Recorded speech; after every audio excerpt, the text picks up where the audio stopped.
Sup peeps, Sora here, and today I'm going to be doing a ranking video. Now, if you can see here, I didn't have Ratchet and Clank shirt, so I decided this. We're ranking all the Ratchet and Clank games. Yes, I have a little keychain Ratchet plushie. Now, some little rules first. I'm not going to be ranking any re-release or remasters. So, I'm not going to be ranking the Ratchet and Clank trilogy that was released on the PS3 and the PS Vita. I'm also not going to be ranking any mobile games, so the one mobile game that came out won't be on the list either. Also, some other little prefaces. Certain Ratchet and Clank games had different names in different regions. So what I'm going to be doing is when I rank the games and I list them, I will say the name of what the game was in the US and what it was outside of the US. Now, we're going to do the same thing that I did in my Crash Bandicoot ranking video. S, A, B, C, D, E, and F. S being the best games in the franchise, A being great games franchise that are just a little bit, have one thing that tends to be the best, B being great games, C being the average games, D being the below average games, E being the games that are very below average, and of course F being the games that are, well, bad. Well, let's get into it. Now, first up, we have the original Ratchet and Clank from 2002. Now, obviously, this game is the one side of all. Now, there is another version of this game from 2016, but I'll get to that. Or 2016? Yeah, 2016. But I will get to when I get to it. But if I had to rank the original Ratchet and Clank, I would give it an S, because it was the first in the series and it laid the foundation. Yes, it's a little clunky now.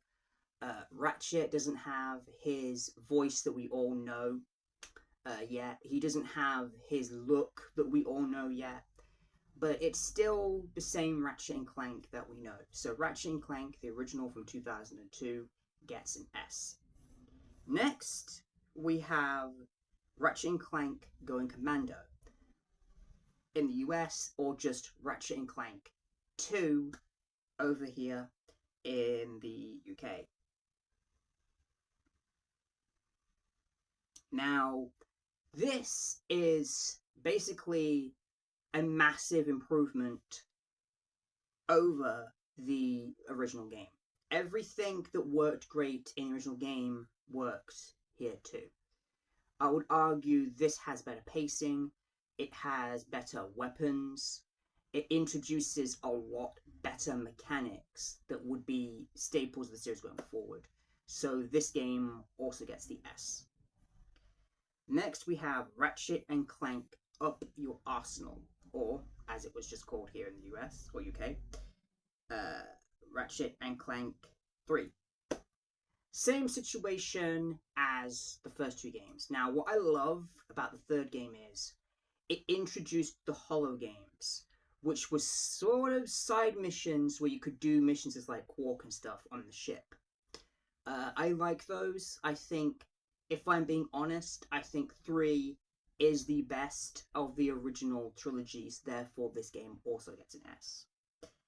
Now we come to the first one where you could see a deviation from the traditional formula. We have Ratchet Gladiator or Ratchet Deadlocked. It was called Deadlocked in the US, it was called Gladiator over in the UK.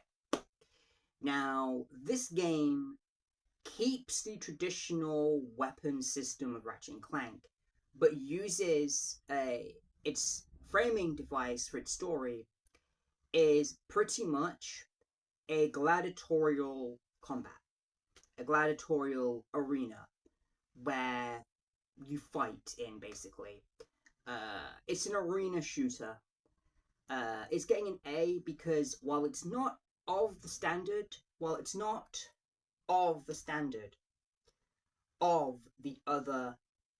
I'm going to have him in my hand, so you see him more. It's not of the standard of the other game, the original trilogy, but it is still a great game, so it gets an A. Next, we have the PSP game, Ratchet and Clank Size Matters. Now, this is a traditional Ratchet and Clank game in the sense it is a platform shooter. Now, this was the PSP game. It is now available on the PlayStation Network, PS4 and 5. I like this game. I really like this game. I think it does a great job of replicating the original trilogy's gameplay on the PSP. The issue is, it's on the PSP, so it's limited to what it can do in terms of scope. And since how grand of a scope the third game had, it's very difficult for this game to replicate that and come close to it. But it gets a B. Next, we have the first in what was the second generation of Ratchet and Clank games. We have Ratchet and Clank Tools of Destruction, or as it was known in the US, Ratchet and Clank Future Tools of Destruction. This was the very first game to release on the PlayStation 3. It's the first HD Ratchet and Clank game, and in my opinion, it is arguably the best in the Future trilogy, or quadrilogy, however you want to frame it. It takes everything that was great about the original trilogy and amps it up to 11. This game is fantastic. It's my second favorite Ratchet and Clank game. It gets an S. Now, we have a game which you could consider a spin-off title. We have Secret Agent Clank. Now, unfortunately, I don't have the Clank to go with this. But, yeah. We have, and before anyone asks, it's official. We have Secret Agent Clank. Now, Secret Agent Clank is an oddity. It takes the Clank bot missions from a lot of the there was a mini game rather than other entries and turns it into a main mechanic. It's still a decent game. It has a funny James Bond parody story. It's basically the Secret Agent Clank missions from Ratchet and Clank 3, but an entire game of it. It gets a C because it's just that in a full game form. Next, we have Ratchet and Clank Quest of Booty, or Ratchet and Clank Future Quest of Booty.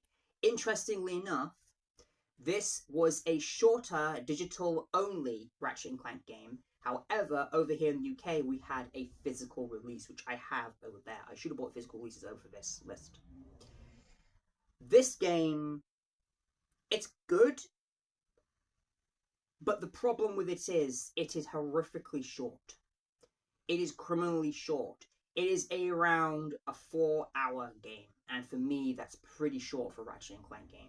It does a lot of great things. It has some funny elements, and a lot of the characters that become established in this game show up again in later entries. It gets a B. Now we have Ratchet and Clank Future, A Crack in Time, or just Ratchet and Clank Crack in Time over here. Now, this one I debated where it was going to go, because to me, this game is as good as Tools of Destruction, but at the same time, it does a lot of things that prevent it from being as good. It's the most polished looking, it's the best looking of the PS3 Ratchet and Clank Future games. However, it doesn't really do enough new with the formula for it to be considered one of the best entries. So therefore, it gets an A. Oh boy. Now we come... These next couple of games are going to be painful to talk about. These next two, I would argue that these next two games are the two worst Ratchet and Clank games made. We have All for One, which is a 4-player co-op game where you can play as Ratchet, Clank, Nefarious, and Quark. Now, that's a cool idea. However, because it still focuses on the platforming shooting aspect and tries to make a team-based game out of that with a very strange camera perspective, it doesn't really work. It doesn't really work. It feels a lot like the game is just trying way too hard to differentiate itself from the rest of the franchise, but trying to stay overly familiar so that it doesn't alienate the fan base at the same time. It's not the worst Ratchet and Clank game by any measure, we're getting to that in a second, but it is still a pretty mediocre game, to say the least. It gets a D. And now we come to what I genuinely believe to be the worst Ratchet and Clank game, and the only game that will be on the lowest end of the spectrum. And obviously, it's not going to be, even though it's terrible, it won't get an F. I'm just saying that. We have Full Frontal Assault, or, as it was known over here in the UK, Q-Force. This is the Ratchet and Clank tower defense game, basically. It's still a traditional Ratchet and Clank game, but as the tower defense elements. However, where the tower defense elements should add a layer of strategy to the game, all they do is pad out the game to make it feel longer than it actually is.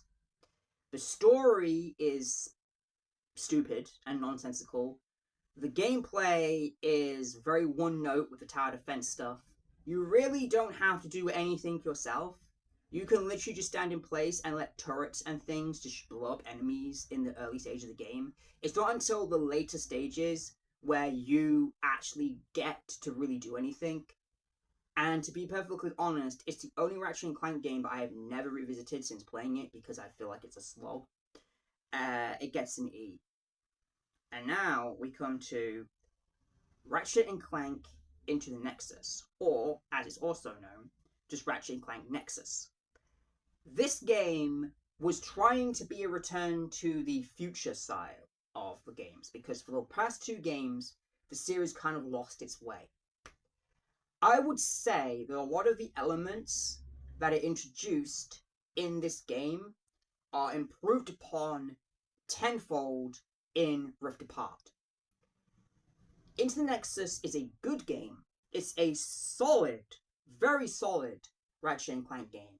It introduces a lot of mechanics that would be improved upon later, and a lot of it takes place using the mag boots and things. So it's a lot. It's to Ratchet and Clank what Mario Galaxy is to the Mario franchise.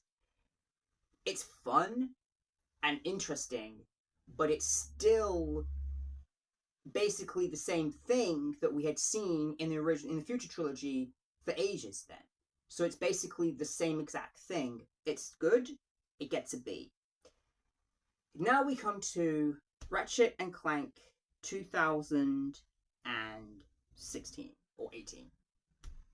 Now, this game is an odd one, because this game is a remake of the original Ratchet and Clank game, but it's also a tie-in to the Ratchet and Clank movie, which I'm also not ranking because I'm one of the few people that actually enjoys that movie. This one is an odd one to place, because while it is a good game, that is a very good remake of the original game, it's nowhere near faithful enough to be considered a remake, in my opinion. I consider this game to be more of a reimagining that just happens to tie in with a movie. Now, it's funny because Rift Apart pretty much completely ignores that this game exists. Rift Apart continues from Into the Nexus, by the way, guys, in case you were wondering of the Ratchet & Clank timeline. This game just sort of exists in its own separate bubble, but that's really not a bad thing. The game is still really great, and the fact that this game was as good as it was and launched within a budget price range, that is fantastic. It's a great game still. I just consider this to be a separate entity from the original game, and it gets an A. And now we come to Ratchet and Clank Rift Apart. Now, I'm doing a playthrough of this on my channel right now. I want to point this out right now. If I had to say a favorite Ratchet and Clank game, Rift Apart would be it. To me, Rift Apart is the perfect Ratchet and Clank game. It has the perfect story elements. It has the perfect brand of humor. It introduces enough new mechanics to be considered considered fresh. The Rifts are a great idea. Frivit and Kit are very likable characters. It introduces a lot of stuff, but really work.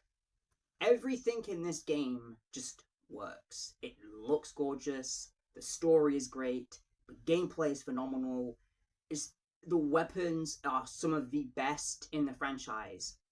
The fact that you can use different trigger sensitivities for different weapons is a massive, massive, massive game changer for the franchise.